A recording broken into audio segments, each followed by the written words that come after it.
Hello and welcome, gentlemen, and the one lady who probably watches. I'm doubtful. I'm highly doubtful. Anyway, welcome to my table of goodies. Today we're going to be talking about personal defense weapon systems and what I deem as personal defense weapon systems. I'm not going to say that there is a set definition. Nine Holes Reviews does a great video on PDWs, as well as a few other YouTubers definitely cover firearms that could be considered part of the PDW concept. And I would like to say that their work is way better than mine. Mine is just a dude in a basement that builds, well, that just puts shit together and goes, I think this is cool and I think this counts. I guess. I don't know. I'll throw it up in the air. You guys be the judge. You can yell at me in the comments. I don't care. I'll respect your opinions on the firearms. If you insult me, I'm going to insult you back. That's how this works pretty much. Anyway, let's begin. So, number one, I'm going to get off with the Kel-Tec Sub 2000. I know this is going to be a weird one, like the Smith & Wesson carbine series. This is the Gen 3. Yeah, the Gen 3. I have two Gen 2 carbines. I have the 40 caliber as well as the 9. I wanted the Gen 3 just because it was completely different, and I didn't want to buy the Smith & Wesson because fuck you, Smith & Wesson, for ripping them off. You're a bastard. But anyway, things that I would say about this. It is deployable from a backpack. It isn't like something you can keep on a sling next to you. It is quite bulky. So if you're going to run it on a sling, it would just bounce around everywhere. It wouldn't be necessarily good. But if you put it in a backpack and then you would plan to deploy it, it would work great, especially with the M-Carbo charging handle, the M-Carbo muzzle brake on here. What else did I buy from M-Carbo? I bought the, what is it? The Limb Saver stock pad from M-Carbo, but it's another company that made the original ones for like the KS7, KSG, and the Kel-Tec Sub 2000.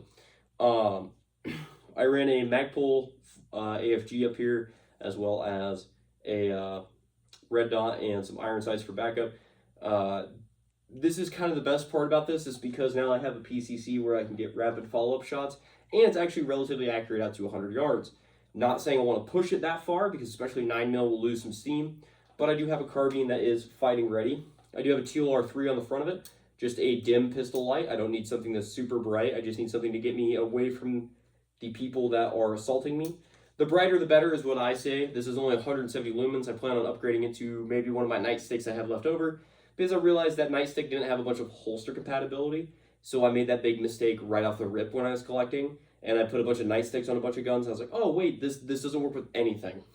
But that being said, really good in my opinion. It feels great. Not really what you would consider a PDW because it is 16 inches and it doesn't really have very much modularity on how I can set it up aside from just having it backpack deployable.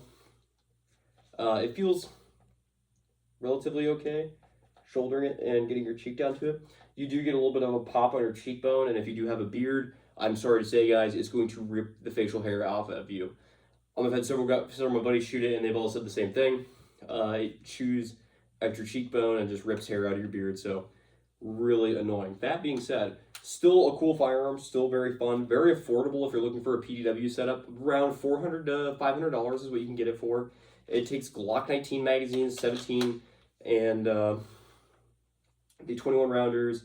What else is there? The 30 rounders, and even some drums. Not the PCC drum, but the actual Glock 17 drum. But yeah, it wields like a carbine pretty much. It wields like a tube. It feels like a Sten gun in a sense, aside from the fact that the charging handle's back here and not over here, and my magazine's sticking out the side. Be cool if Kel-Tec did something like that. Kel-Tec, hit me up. Anyway, I think it's really cool. I think it's really fun. It shoots good. Most of my buddies who shot at the range thought it was a lot of fun. Like I said, it's just, one, it's a range blaster, two, it's a hiking gun. Like I say, like if you get lost in the woods, no, it's more like we were hiking and then some dude with a deer rifle started taking pot shots at us, so we opened up our backpack, deployed this, and returned fire pretty much. That, or like you live in a big city. Like a lot of these guns, the whole concept is, hey, I live in a big city, or I commonly travel and I can't carry a big ass AR-15 on me or a 308 battle rifle. What can I do? So here's some options to kind of help you. I'm not saying these laws apply to everybody, but the state I live in allows you to carry these on your person without any regards to the law. Mainly as they shouldn't be displayed or should be on a sling, and if they're on a sling, you can't be touching them. That's a big thing. So this, as long as it rides in a backpack and is concealable, is considered okay. I would say that law enforcement discretion will put you in a bit of a pickle. So if, let's say, you're at the mall and you're carrying this and it's in your backpack and you get stopped and you have like 4 magazines in there and this, you're probably getting a ride in a police car. But if you're like just traveling in your car and you leave it in your car and you go to the whatever, you have like an LCP in your back pocket, who cares? You'll be fine. That being said, still a good option, still shoots well, and I've had a lot of fun with it so far. So that is a great option. This one is kind of a backpacking carbine. It is a 16-inch Keltec SU16. I've added a A2 flash hider on this to knock down the flat. Because if you've ever seen a 16-inch 5.56 rifle without a flash hider on, it literally just throws fireballs. So you really need this thing on there.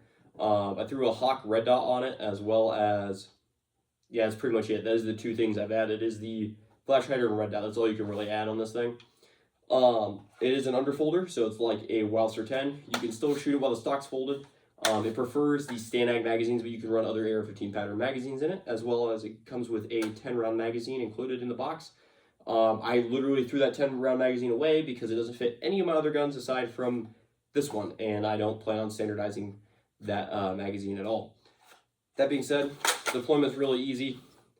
You can pull up your rifle, get it all set up, and run it how you need. It runs like an AK. So the funny part is this rifle is like a FAL, AK, AR-15. It shoots 5.56 and runs AR-15 pattern magazines. It has an underfolder like an AK. Has a gas operating system like an AK. Has the 4-stock. Hello, cat. Has the 4-stock of an FAL. And kind of how you fuck with the, I don't know if it's how you, when you mess with the gas system, is similar to an FAL, but I'm not going to say that for sure because I don't actually own an FAL. I would like to, you know, but anyway. Very easy to operate. There is no bolt release on this, so when the gun locks empty, you do have to do the usual mag in and then charge it. To fold this up, even with a Stanag mag, it will catch once in a while. So I do recommend that your first magazine be like a standard 20-round magazine, well, not standard, but a 20-round magazine. Otherwise, you have to do this funky ordeal to get it back into place and stuff it back in your backpack. The safety is shrouded, so you don't have to worry about that, and it's a cross-bolt safety, which is very intuitive to use. And if you want to remember how to remember if you're on safe or on fire, because ARs, it's down is fire, up is safe. And all the way forward is go time. Anyway, how to remember? Right, I'm safe. Left, I'm wrong. The left, I'm wrong, I simply use just because if I take it off unintentionally and I'm like, oh, is my safety on or off? It's really dark, I can't feel it, I feel it, and I'm like, all right, I've already pushed the cross bolt across, and okay, I'm wrong, and I push it back across, and I'm back on the right side, and I'm right. It's very simple.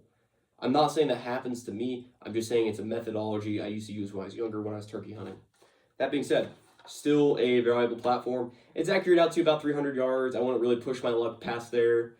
There is a guy on YouTube who does e-bike with this thing on his back, which is kind of cool. He's a really cool guy. He has some cool content. I don't like how he like grabs ACOGs and then like files down the screws and then adds tinier screws.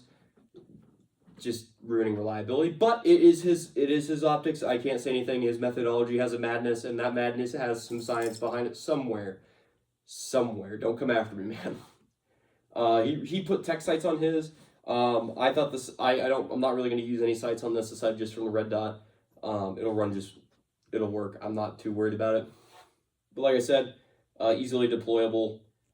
It is a bit long. It is one of those things where, comparatively to a lot of the other platforms on this, it's about the same size as an 11.5 pistol. It's about the same size as my 10.5, just a little bit longer. But as you can see, the one problem that we can't do with this is we can't put a light on it at all. So that is the one major problem we're going to have. We cannot attach a light to this to give us illumination. So this is a daytime only gun. I know a lot of people are going to say, well, that defeats the purpose of this. Well, I get it. But it is still a gun that reaches out there pretty far and can put in some work. Next up, we have an MP5K. I just played this gun on my last video on the channel. As you can see, we've added the, I think it's Safe Harbor, I forget, Safe Harbor Tactical, something like that. Tail hook brace and then I put a gearhead tail hook on it. This is from HK Parts and SDS Imports. So rapidly deploys like that, and then you can run it across your chest. I've used this for work actually, works pretty good. Run it here, it's nice, good show of force, especially just because it's an MP5, people recognize it and automatically go, oh shit, that's a gun that I've seen in movies and video games. That dude pretty much means business, usually. As well as I run coupled magazines, especially on a lot of these firearms you're going to see. I try to run coupled magazines on them all the time because the main thing behind it is usually when I deploy this from a backpack, I don't really have time to put on a rig. Like you see those backpacks in like the videos where they're like, and then you throw on your rig, and it's like, where the fuck did that come from? There's not, the mass doesn't equal the space, you're, whatever. But you get the idea. So these are coupled on there, so I can easily just have it on there, karate chop that bitch, and go to town. I'm gonna keep that empty because those are hot mags, but beside the point. I ran, so thanks to HK Parts, they also have the HK Parts lower. I went over this in my MP5 video, but I'm gonna go over it again. Jump Smart Light, Magpul 4-end, HK Parts lower with the ESK safety on it. The flash hider that came with the gun as well, just because flash mitigation is always good. And then a Vortex red dot. As you see, I run Vortex red dots on quite a few of my firearms. And this one here, but we'll get into that one later. The reason I run them on most of my guns is just because their affordability and reliability, as well as quality control. I've never really had a Vortex optic go bad. I mean, I bought one secondhand, and what happened was the top cap was broken. The whole turret would come undone. I sent it back, they shipped me a brand new scope, and I was in business, just like that. That being said, still a great firearm to use, still a great platform, reliable, usable. This one is from Turkey, so take that as you will. You will need to do some filing and some work on it to make sure that this all works together. When I put this lower receiver on and tried to get it all just to pin together, this guy would not retract, so I had to file the rear pin just to give it enough slack so this guy could move again. Still operates reliably and as intended, and it does feel good when you actually shoulder it, and I mean brace it. You brace it. Yes, you brace it, and use it as such. Great platform, really good, very manageable. The ESK safety gives you that AR-15 control that you're looking for. I know a lot of you are going to be coming from the AR-15 into a PDW platform, so keeping everything the same is usually what I'm going to go with. Try to keep that safety right where I want it, and right in my workspace is really where I come home to, especially with coming off the AR-15 platform, which I've mentioned again. The AR-15, I'm gonna say it again. Having the controls as similar as I can means I have to do less like biomechanics that I need to change. You see in Sicario, when they shoot at the car, he comes off the gun, puts the gun back on safety. It's because that safety is very tiny. He has to push up on it like so, and then come back on the gun, which is something I don't want to do. A lot of people will say like, well, you could do it the Russian way, where you have the safety off, just keep your finger off the trigger, which is like, I don't want to do that, especially if you have like you know, a heart rate of 220 and shit in your shorts. You really don't want to be dicking with your you really don't want to be like having your finger on and off the trigger like that. You just want to put the safety on, safety comes off, bring up, ready to go. And you guys can do that. Pick like a light socket, make sure your gun is clear, no ammunition around the gun at all. Pick like a light fixture or something like that and just bring it up, safety off, and then on the trigger. Every time, and just repeat that process till it's down to a science every time. All right, let me get this off real quick.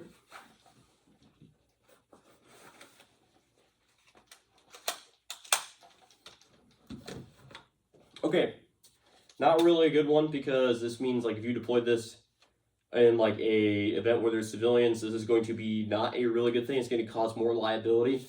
But assuming you have some sort of sidearm with you, that's usually going to be beneficial. They used to make shockwave boom kits for these things, and they kind of canceled them due to the fact that the main problem with them was now that if you brace them against your shoulder, it is now considered an SBS. So these have kind of went the way of the dodo. Still a useful tool. I'm not going to say it's the greatest thing ever, but it is an option. It is definitely an option to be used.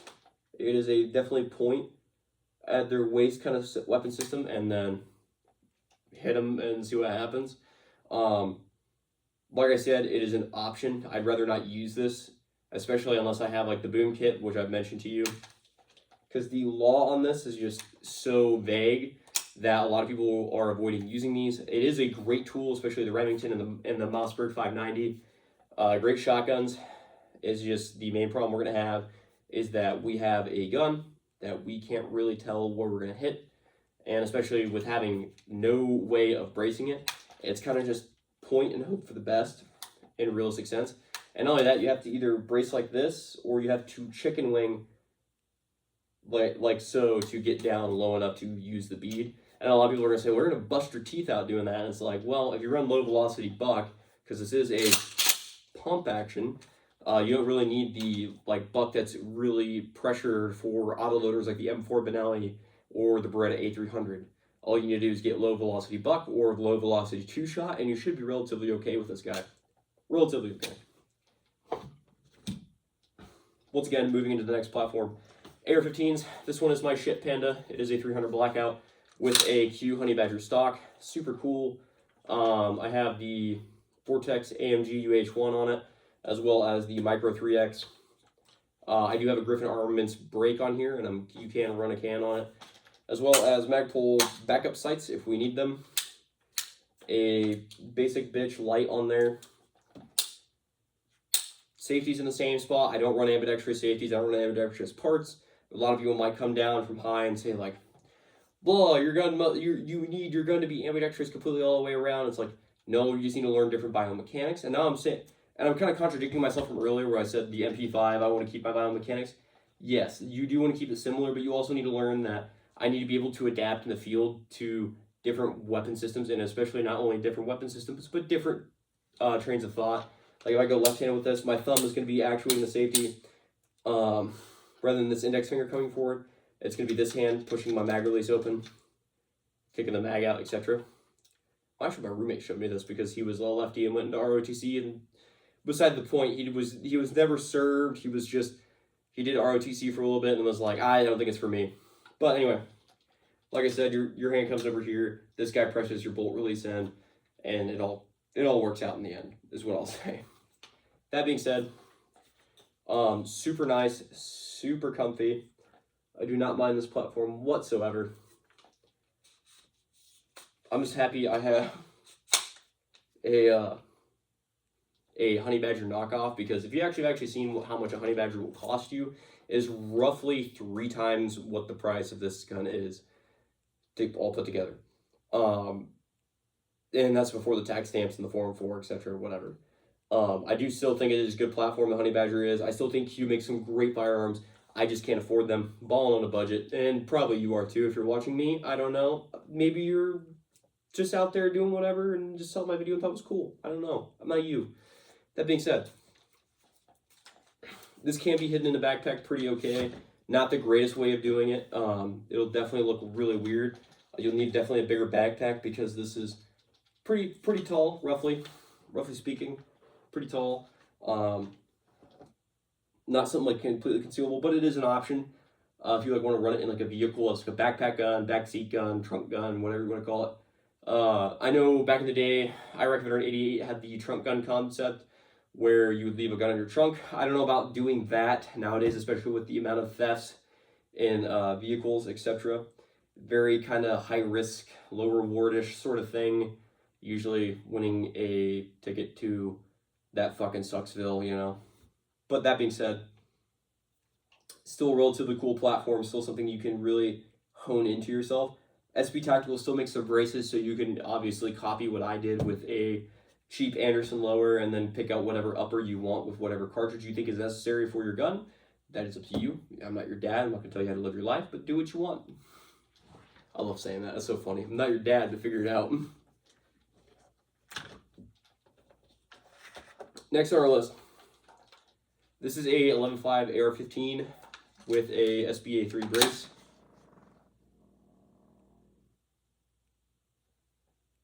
Okay. This is an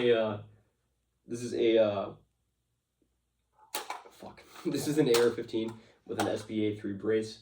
11.5 upper from SIG. I'm not a huge fan of SIG firearms, to be fair, but this AR pistol that I bought was pretty affordable, and I thought it was nice enough. I run a Streamlight ProTac on it, and this is my bedside gun most nights. This is just a cheap black magazine I had lying around that my buddy gave me. He gave me like a pack of 5 because he was like, "I'll put a bunch of radical AR-15s for my family. These mags are junk, but you can have them if you want." I was like, "Sure, I don't care.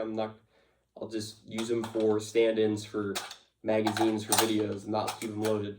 But yeah, that being said, it works fine, in my opinion. I did put a Radio Raptor charging handle on it. Same thing with that guy. I put a silencer code charging handle on it just to keep the gas down when I'm running suppressed. I really like these firearms. I put a Trigger Tech trigger in this one, and I put a Rock River trigger in this guy here. Like I said, it's completely up to you what you want to do. I really like Trigger Tech, but I also like Rock River at the same time. It just depends on what you're looking for is what I'll tell you. That being said, like I said, caliber is going to be mission dependent on what you need. While 300 Blackout is really good with subsonics out to 100 yards, then you need to swap out to something that is a little more potent, you know, like some supers.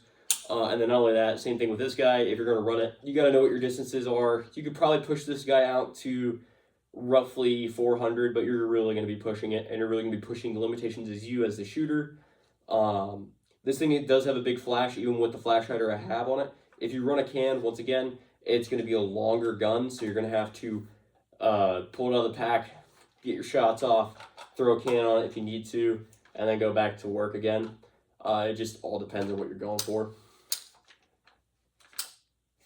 Yeah, I actually really like this gun. Actually, this is probably my favorites. I haven't had in this configuration in a while, so pretty happy about that. That being said, the next one you'll see on my hip here, I have its kind of sister here. So I remember Hot making a video of the Recover Tactical Brace, and I thought that was pretty cool. I can't get a Fluxerator because they only make it in the 320. I don't trust the 320. I don't want to have it as a platform together. I'm going to leave that alone for now until they make another Fluxerator chassis for the Glock. So I found Recover Tactical. Not saying Recover Tactical is the end-all be-all firearms. They are okay, in my opinion. It works good. So it does have a friction fit mag well, so you can throw something in the mag well that is, you can throw a mag in the mag well here that holds it, and have your hand here for just rapid deployable magazines. It's friction fit, like I said, so you just have to strip the mag out completely. There's no mag release, there's no button to drop it. It's just pull down and go. It does just wrap around the Glock, as you can see. It is Glock 45, non-MOS model. That's why I picked the Glock 45. I know somebody would have said pick the Glock 34, pick the Glock 49, pick this or that, and it's like the Glock 45 will do because I don't actually have an optics MOS cut here. People say send it off to get milled. I'm not doing that. I'm not doing all that shit. It's gonna ride in this. I don't care. It does have a light on it. So you do have to purchase what they call, it's the UR20 rail. So it is a rail that connects here and then mounts up to here. Accuracy on this guy is 25 yards, and in, sadly, the rail does not have enough zero holding space to keep a consistent zero. I've noticed past 25 yards, I'm getting what I would call AK accuracy. Bad AK accuracy, pretty much. So what I'm getting is roughly at 50 yards, I'm getting 2 MOA, and past 75 yards, especially with a gun like this, I'm getting very little accuracy. Like on a 1/3 silhouette, I'm maybe out of 17 rounds out of this guy, I'm hitting probably 9 to 10 shots out of the 17 out of the mag. That could mostly be me, but at the same time, those are shots that I'm missing, and that could be hitting somebody in the background, that could be putting other people in danger. And you have to really think about that when you pull one of these guns out, is because you have to justify the threat level and go, okay, do I need a PDW? No, okay, sidearm, and you just go to your carry gun. But if you have like the indication where it's like, okay, this guy has a bigger gun than me, I need to get a force multiplier out and be able to basically give myself the ability to fight this threat head on. That being said, I'm not trying to do like the hero complex where it's like, oh, if there's a mass shooting. No, I'm not doing that. The thing is with a mass shooting, if you end up getting into one and you have a duty to retreat, you have a duty to retreat by law. So if you are in the building and it kicks off, if you have an escape, you have to escape. You cannot go after the guy like you're Jason Bourne or John Wick. You have to leave the building. There's no ifs, and or buts about it. Is it the wrong thing to do? Yes, leaving the building if you are an armed person, being able to fight him, but you're putting yourself in more danger than the people around you because you are going to go after this guy, and then the cops are going to mistake you for him, and you're going to get shot and you're going to die. So I'd rather that not fucking happen. So, like I said, you have a duty to retreat. You have a duty to get away from that guy. You have a duty to leave the building, in a sense. And I hate using the mass shooting sort of thing, but like coming from like a security side of things, like I said, you're gonna want. I have carried this for a while. It's not great. Like I said, I wouldn't really. It is kind of like a last dish for me. I used it for like a week, and then I was like, when I finally got my MP5K set up, I was like, good, I'm not going to use this anymore. It worked for the time I needed to, and it still works today. I carry it with me on the farm when I need it, etc. It works great. Getting down, so the one problem I do have is when you try to get down on the iron sights here, it is very hard to get down on, so you have to really bury your face into the stabilizer here. But if you have the UR20 here, it allows you just to kind of pinch your cheek here and then shoot from that stance. Running it on a single point is nice because it's like a gun on a lanyard, which is cool. It just kind of sits here and you can just kind of bring up tension method it, or you can tension and use that brace to really actually get a good side picture. And it works pretty good in my opinion. Like I said, there is pros and cons to this platform. I know Brassfax, when he was talking about it, did not recommend this. And I'm going to say the same thing. It is a stopgap until you can get a better weapon system to use as a PDW. One that like I could say like an honorable mention would be like a Chris Vector with a SB folder. That would be a pretty good one. I'm not going to say like all right, I'll say like the Zastava ZPAP in 5.56 NATO would be a great one with a folder on it. Once again, though, if you do walk into like a busy place with these and somebody stops you, like a police officer or whatever, you're probably going to get arrested for conspiracy of etc. You get the idea. So let me set this down here and then go to my next one. And this does come with a holster as well. Not saying it's great, but it is a holster nonetheless. So this is the 1911 model. This is the 20-11 from Recover Tactical. You do have to order a brace or a stabilizer. It only comes in a stock version. All you have to do is hit this little moon clip out and it comes out. You push that little button, or you push this little access pin out, disconnect the stock, disconnect the stock off of it, and then add the stabilizer, and then put the pin in, and then push that moon clip in, and you're set. That being said, you cannot run the grip that it comes with in the box because it is a angled foregrip, and it bridges the legality, which is what I don't want to get into. Like I said, I added a TLR3 on it, just a low lumen affordable light onto it. It works great for what it needs to do. I added a Bushnell RXS 100 on it. Very affordable optic, $90. Very good in my opinion. Like I said, I used to use a 1911 in it. I used the T-Sauce 1911, the cheapest 1911 I can get for this build, just because, and I'm going to use the term build loosely because I didn't build anything. It was just here, set up. I just put the stuff on it. So I want to put that there. This assembly, I don't know how I say this, but this assembly of the firearm that I put together here is simply just a 45 PDW. Like I said, it has the same issues as the Recover Tactical, I forget what chassis it is, the 2020N chassis. The main issue we're going to have is accuracy, retaining a 0, and once again is just, it's a force multiplier. You have to kind of pick and choose when you deploy these. You can't just be like, I'm going to open carry this. Well, I mean, you could, depending on your state, but once again, it is bulky, it is cumbersome. You will feel it here, and it will start dragging you down, whether you like it or not. But,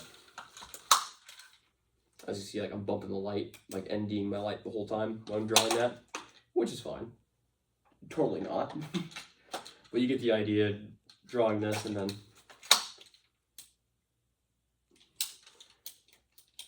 these chassis are made by and designed by Israelis. So if that rubs you the wrong way, I'm sorry. I mean, they make good shit. I'll tell you that much. Can't say that. Fuck. Like I said, they're made by Israelis. Whether that rubs you the wrong way or not, I don't care. They make good shit. I like it. It works good. The TSOS 1911 itself is pretty okay. I've had no malfunctions with it. I've ran probably a good 300, 400 rounds through it. I know that's not really enough for a range review, but it is enough for me to kind of justify, like, oh, this does work. This is how much accuracy I achieved out of it at such ranges. And like I said, 45 is no speed demon. It is no powerhouse. So this is basically a 25-yard in gun. It's just giving you that force multiplier that I can brace it here, get a good sight picture, and actually provide decent accuracy with it. Like I said, those accuracy problems only come after roughly 50 yards. After that, it's kind of guesswork where you're shooting, and that's where you need to be very aware and hyper aware that, oh, my threat could easily, I could easily get other people hit in the background, or I could cause, I could do myself burning through all my ammo and then being like, oh crap, I don't have any more mags, I don't have anything else to replenish, and I'm in trouble. But yeah, I really like this. I think it's fun, especially like if you're just looking for like something to play with your 1911 more, get your 1911 more out of the range. Definitely a good option. Definitely cool in my opinion. Like I said, a lot of these are really cool guns on the platform. Very fun, very interesting, very neat concepts. Some of them are more outdated than the others, especially this guy. Like I said, when you could add the boom kits to him, this would have been a absolute fucking ripper of a gun. Now it's more relegated to a range toy and something that I can't actually use to defend people with. Probably if I was to pick one on the table, that would be the best of all worlds, would be the MP5K. Lots of good documents out there basically saying it's ultra reliable, very easy to shoot, very pleasant to shoot. My experience even doubles that. I've used it a lot. I love it a lot. It works great for me. For affordability sake, for PDWs, it's going to have to go to like the sub 2000 or the Recover Tactical, because all you have to do is buy a Glock for this and then buy the chassis, which is about $200. And then, like I said, with this guy, all you have to do is buy this for $400. And buy this for 400, add sights, add a red dot, whatever you want, and you're usually pretty well off there. It's just, like I said, all depends on what you're looking for. All depends on what you need. And then into these guys, like especially like your 5.56s, your 300 blackouts, etc., 76x39s. That's where stuff gets really iffy, because they're gonna be like, well, if you had the time to deploy that, then obviously you had time to escape, and morality goes out the window, because they're gonna be like, oh, if you had that on you, then you obviously were looking for a fight, and it's like, shit, they got me there. Not saying that any of you are looking for a fight. I'm just saying that they're going to get you there regardless. Especially they lawyer up pretty good, you're in a fucking shit sandwich. But like I said, these are some great PDWs in my opinion. Not all of them fit in backpacks, but not all of them need to be able to fit in a backpack. Some of them are trunk guns, some of them are backpack guns. It just depends on what you're looking for. Yeah, let me know down in the comments what you think, and I will gladly take anything you say and try to give you feedback on it. If you have any better options or some things that we should look into, because like there's a few that I can't afford right now, like the B&T. That is an absolutely great option. That is a sick option. Still one of those guns you still have to carry in a backpack. It is backpack deployable sort of thing, not relegated to a trunk like this guy or maybe even this guy. This guy can actually fit in a backpack. The only problem is it's like very sketch. Like I'm not going to run this because I'm gonna look a little silly trying to like fight somebody looking like this at the start and then having to break this thing out. Very, very silly kind of concept here. Cool, but silly. Oh, that's what's happening. Okay. That being said, and like I said, sometimes you really gotta pull back on this to get it into place. That being said, I just like hearing myself yap. That's why I'm still here yapping. But like the B&T is pretty cool. You could probably run an MP5 as a trunk gun for a PDW. Once again, Chris Vector would be sick, especially like in a 10 mil, 45, 9, etc. Still a cool gun, still very cool concept, still usable to this day. Especially like if it's a full auto, that is an absolute heater of a gun. What else can I think of? The Krink I mentioned earlier, the 5.56 Krink, that would be an absolute flamethrower in a firefight there, because it would just be throwing sparks and everything, really kind of being booming. And that's the thing with like the AR pistols, especially like if you're running them, they're going to be extremely loud and extremely noticeable, and it could be a game changer. Normally, like if you meet somebody with force, usually that is a normally demoralizing factor. And I mean, usually like with equal force, it's a demoralizing factor, because they're like, oh, I thought these guys were bring a bunch of pushovers, and now I'm actually having a fight in my hands, and I actually don't want to be here anymore. This concept kind of sucks. Another one you could do is like the HK51. That's a 308 though, and that thing has a bark. So if you're running something like that, I know Sentry is coming out with the C51. Hey, don't do that. He's planning to jump, so I was like, don't do that. Not here. In a minute, you can be on that chair. Hello, buddy. Hello, what are you doing? Just had to wait to get a cat in the video, didn't we? But anyway. Like I said, all great things. I would consider the Flux Raider a pretty decent like PDW. The 365 Flux Raider, awesome. You can actually deploy it from concealed carry holster, open carry holster. That's super cool in my opinion. And even having like the not forward grip mag holster, that's super sick in my opinion as well. Just being able to have that is really cool. On the P365, and I'm actually thinking about picking one of those up, because I actually think the P365 is still a viable platform, even though the 320 is having issues. I still think the 365 is usable to a lot of people, including myself. Yeah, that being said, I think I'm gonna end it here. Thank you for listening, thank you for watching, and I hope you guys like, share, and subscribe. You know, God bless you guys for sticking around for the whole video if you did. If you just skip through, by all means, I know I'm very boring. I have a lot of weird stuff that happens. I talk a lot because I'm me, myself, and I am autismo as hell, and I like yapping about guns. That is what I like doing. Like I said, any questions, comments, concerns, feel free to ask. I am an open book, and I will tell you whatever I can about anything that you want, and I will help you get what you need, because I actually care about you behind the camera. I know like you probably don't think I do, but for those of you wondering, I don't really care what political affiliation you are. I really don't care. As long as you just kind of take everything with a grain of salt that I say. Like I said earlier, yeah, those chassis are made in Israel, but at the same time, there's nobody else making them. So as long as it's good stuff, it's good stuff. There's nothing you can do about it. Yeah. But anyway, thank you for watching. Have a great day.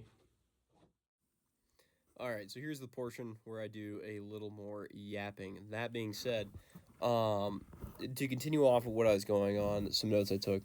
So for the shotgun concept earlier, not only does it have like increased liability because you have a scatter gun or like a street howitzer now, going off of that, I would just be very like concerned, especially deploying that. It'd be more like a trunk gun or something you carry with you, like if you were hotel hopping, like if you were on the road constantly, if you get what I'm saying. Something similar to that would be what I would go with. In a sense, I would definitely want to use it for like a backpack gun. I mean, you could, if you needed to, maybe like a pocket bear gun if you ran like the mini slugs, if you wanted to try that. And earlier I did mention like I kind of contradicted myself, as I said earlier. But one thing I will say is like you can learn stuff on the fly, like in the Miami-Dade shootout. One of the law enforcement officers who got shot lost use of his hand and proceeded to rack his shotgun one-handed. He put it between his legs, rack the shotgun fire, pretty much. And Paul Harrell's video does a great job. Rest in peace, Paul. I hope you're where you want to be. And going on from that. So when I was talking about like these 5.56 rifles and the AK-74s, etc., these PDWs work pretty good in my opinion, but they are like flashbangs. They're very disorienting to you and toward the person you're shooting at. So in my mind, like it makes you can do a lot of work with them, but you really got to be extremely careful with how you use them because they can be extremely disorienting to you and the adversary going forward. Like I said, if you have any questions, feel free to comment down below. These are some of the notes I took at the end, and I hope you guys have a great night, and God bless.